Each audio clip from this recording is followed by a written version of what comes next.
Okay, to set up an equation, a relationship that creates an equality must be found. And so, on a previous page, we reviewed a bunch of geometry stuff, right? Mm-hmm. And so we reviewed stuff like the sum of all these angles in here equals 180. And we reviewed stuff like if it was a quadrilateral, It was 360. it was 360 and so forth. And so all those add up to 360 inside there. And so if we, now what we're going to be doing with some of these are going to be having some relationships with geometry and also some relationships with ages and stuff like that too.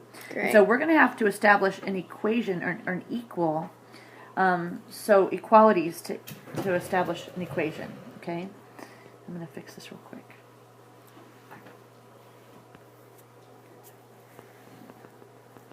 Alright, so we're going to establish equalities to set up an equation. And so when we do that, let's do the first problem. We're going to get it here real quick.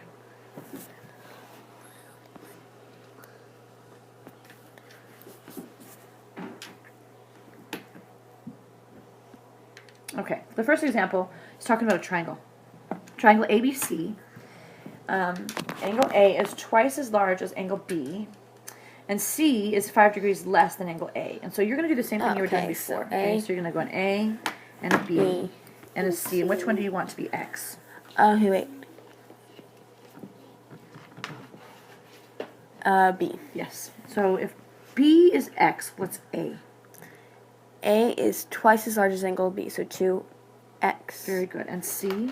Is, okay, so 2x minus 5, or? Yes. Yeah. Okay, now, they're not going to tell you what they all add up to be. You have to go back to that page we were reading before we started this video, to your relationships with all these. What is the relationship between all those angles? Of a triangle, they add up to how much? 180. 180. So we're going to take these, and we're going to set them equal to 180, okay? Get it. So then you would do equal 180, and then we just do the regular thing. Yes. So now, we just say that 2x plus x plus the 2x minus 5 equals adds 180. up to 180. And then we solve for x like we've been doing before. Okay? So then it would be like your 4x and 5x. Yes, so we'll have a total of 5x there. Minus 5 equals 180. Add 180. I mean, 5. 5. So 185. Yes. You know what? I'm writing too big. Let's do that again.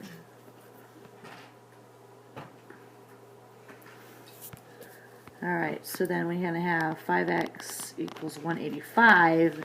Divide by 5. Divide by 5. Uh-huh.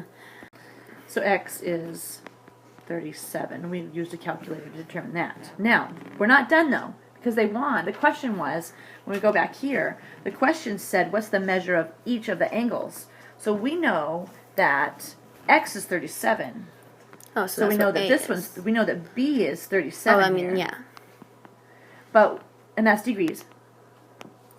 But what's Oh, A? you would multiply 2. Right. And 37, so it'd be 74. Okay. Degrees. And then, how do I find C here? You're gonna do minus 5 from the 74, so it'd be 69. Yes. Did I get it? You got them. Yes. All of them. All right, so there's our 3. You're going to use the relationships with with geometry for some of them.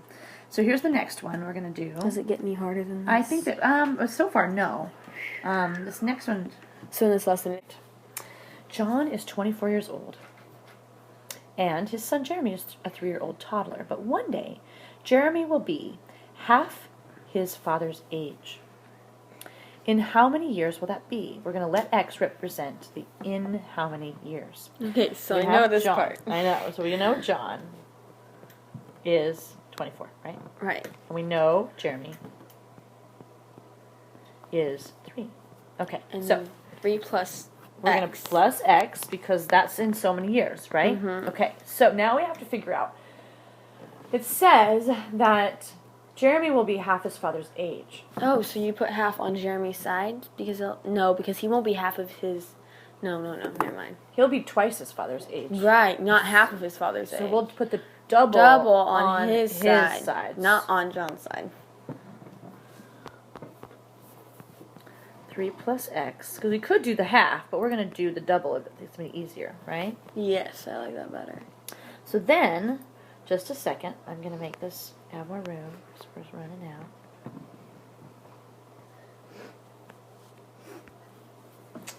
And something strange came back over here. The distributive property. Uh-oh. So 6 and 2x, so plus 2. Wait, why would we have a 2x with the...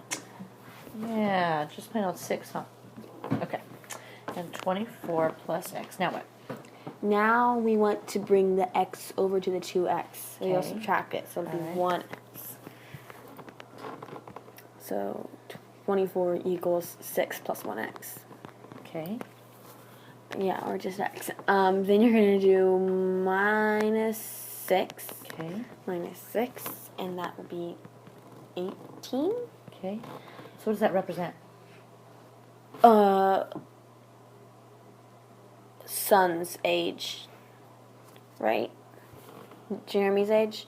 Up here, it said, let x represent how many years. So that's how many years it will be till he's half of his father's age. Yes. And so he'll be... and the question was, in how many years will it be? And so 18 is the answer, but let's make sure that's true.